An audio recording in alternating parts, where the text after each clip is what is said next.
কি করছিস তুই কুলগুলোকে নিয়ে? কুল মাখা। তুই তো বললি কুল খাবি, সেদিনকার তো আর খেতে পারলি না, তা তোর কাছে মেখে কুল খাওয়াবো। এই দেখো বন্ধুরা কুল। ও তাহলে আজকে আমরা কুল মাখা খাবো। চলো তাহলে কুলটা মাখানো যাক। তুই মাখা করবি তো বান্ধবী? হ্যাঁ আমি মাখবো তোর জন্য স্পেশাল ভাবে। ঠিক আছে। তো বন্ধুরা দেখো বাজার কিন্তু চলে এসছে এই যে রাতের জন্য। আমি তোমাদের তো জানাইনি, জানাবো অবশ্যই একটু পরে যে কিসের জন্য এত বাজার ঘাট করা হচ্ছে। তো চলো বাজারগুলো রাখি।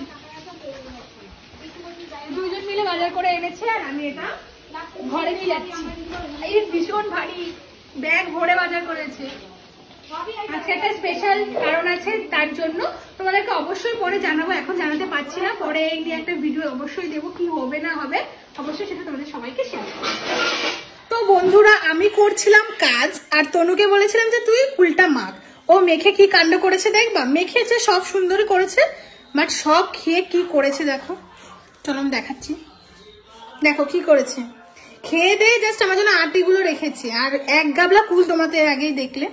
আমি কথা বলছি আমার জিভে জল চলে আসছে।